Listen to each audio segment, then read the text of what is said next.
Bismillahirrahmanirrahim.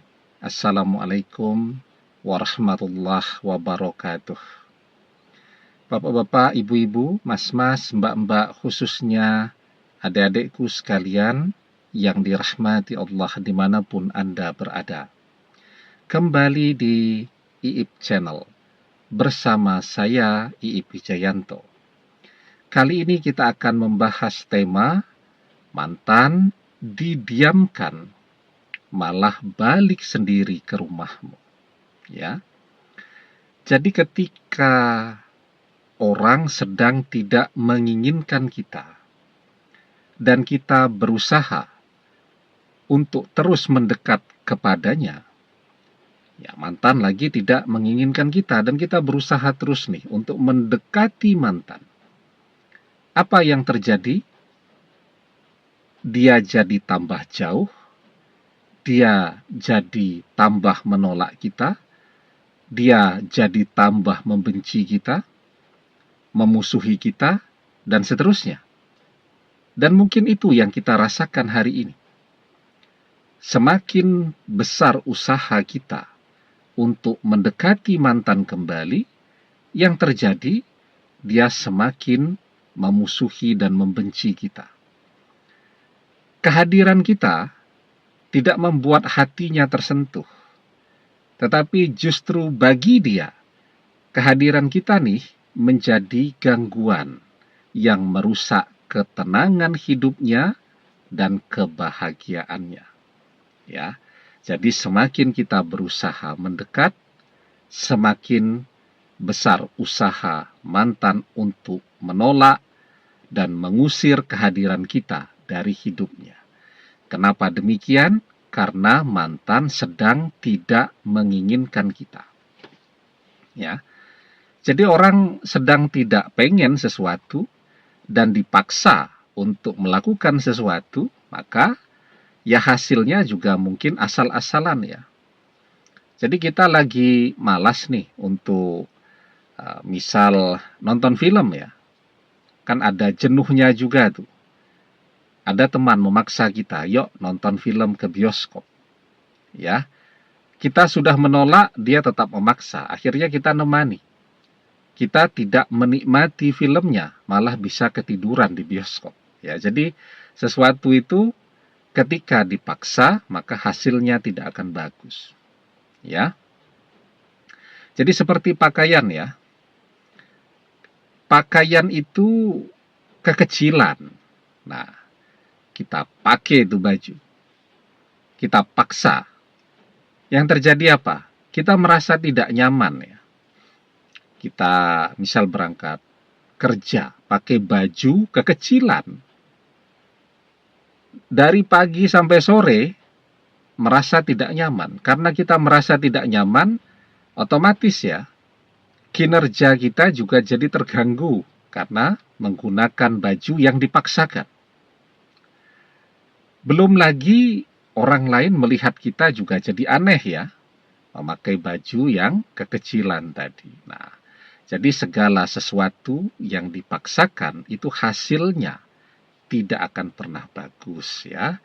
Karena itu, ketika kita sudah mencoba untuk mendekati mantan dan mantan tambah menjauhi kita, kita sudah mencoba merayu mantan agar bersedia kembali kepada kita, dia justru semakin menolak kita.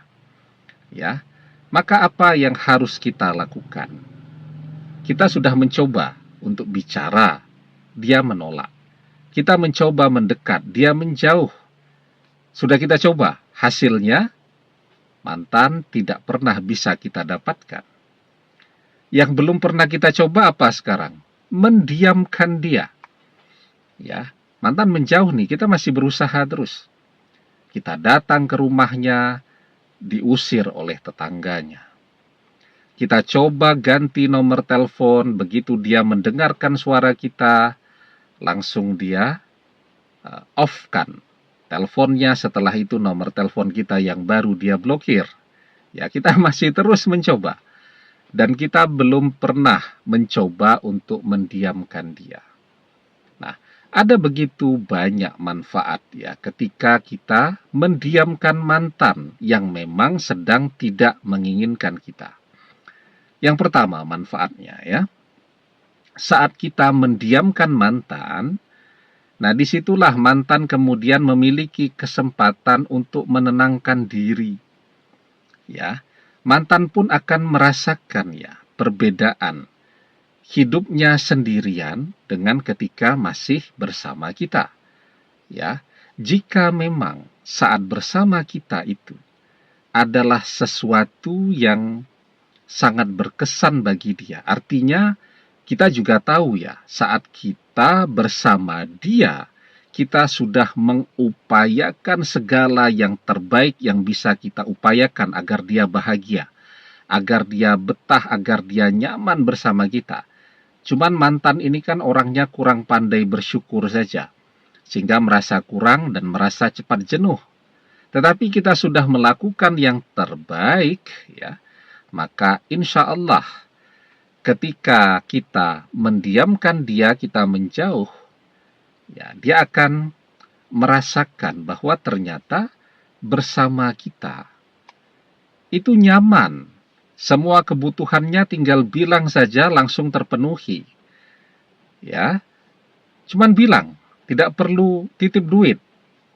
Misal, AA, adek mau makan siang ini. Langsung kita antarkan. Semuanya sudah tersedia. Ya, dia merasa nyaman. Semua kebutuhannya terpenuhi ketika bersama kita. Nah, dia akan bisa berpikir jernih tentu ketika kita tidak mengganggu terus ketenangan hidupnya. Di situ dia punya kesempatan untuk berpikir jernih, memilih yang mana yang paling nikmat, paling mendatangkan manfaat di dalam kehidupannya. Berpisah dengan kita atau bersama dengan kita, ya. Nah, manfaatnya yang kedua, ketika kita menjauh dari mantan, kita mendiamkan mantan, ya. Kita bisa memanajemen, menata kembali kehidupan kita, ya. Mungkin selama bersama mantan, apalagi saat menjalani perpisahan, kita merasa kehidupan kita cukup berantakan juga, ya. Keuangan kita banyak berkurang, ya. Tabungan kita menipis dan seterusnya. Nah, ini kesempatan kita bekerja dengan sebaik-baiknya, ya. Menabung sebanyak-banyaknya, ya. Dan ini juga kesempatan bagi kita untuk menyenangkan diri kita sendiri. Mungkin selama ini untuk beli baju baru saja kita tidak sanggup karena semua dana kita, uang kita untuk mantan, untuk dia, agar dia bahagia. Nah, sekarang kesempatan bagi kita untuk menyenangkan diri kita sendiri. Ya. Nah, kemudian manfaatnya yang ketiga, ya.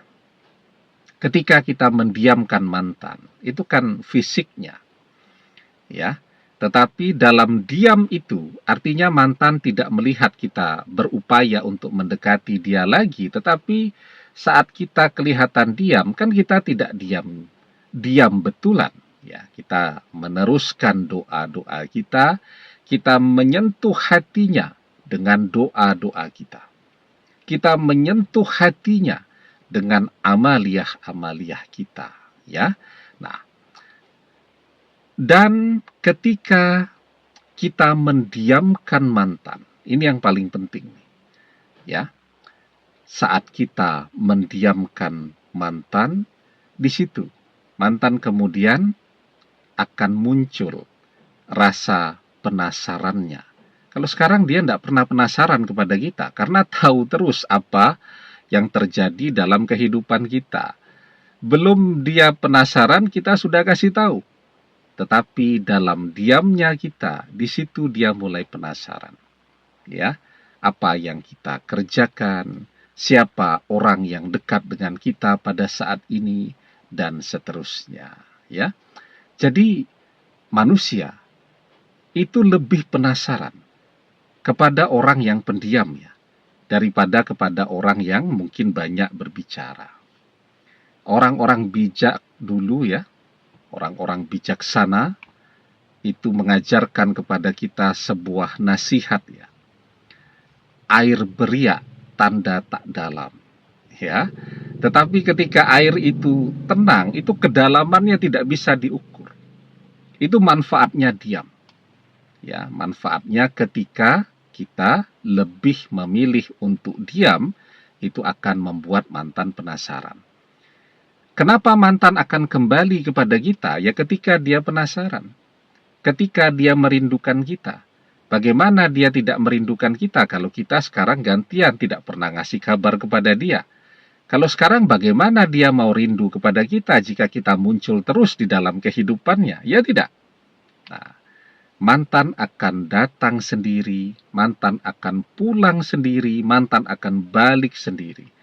Ketika kita memilih untuk mendiamkan dia. Mendiamkan itu artinya kita tidak berusaha untuk mengganggu mantan. Tetapi kita dalam diam itu, kita tidak ke rumah mantan, tidak berusaha telepon, tidak berusaha chatting WhatsApp, dan seterusnya. Dalam diam itu kita memperbanyak doa-doa kita agar dia kembali kepada kita. Ya, nah, dalam diam itu pula lah akan muncul rasa penasaran. Dari penasaran bertambah jadi rasa rindu. Nah, kalau sudah ada rasa penasaran, rasa kangen, penasaran nih, tetapi tidak bisa terpenuhi rasa ingin tahunya tadi. Mungkin karena kita juga jarang posting kehidupan pribadi kita di media sosial ya. Nah, itu akan menambah rasa penasarannya. Nah, rasa penasaran yang terus memuncak itu akan memunculkan rasa kangen. Manusia tergerak untuk mendatangi sesuatu karena kangen. Nah, mantan akan balik sendiri kepada kita ketika kita diamkan dia. Ya, karena itu di dalam sebuah hadis kita diajarkan, man kana yu'minu billahi wal yaumil akhir falyakul khairan aw liyasmut. Barang siapa yang beriman kepada Allah dan hari akhir, hendaklah dia berkata yang baik-baik. Jika tidak bisa, maka diam lebih baik. Demikian, semoga bermanfaat. Wallahu a'lam bishawab, billahi taufik wal hidayah. Assalamualaikum warahmatullahi wabarakatuh.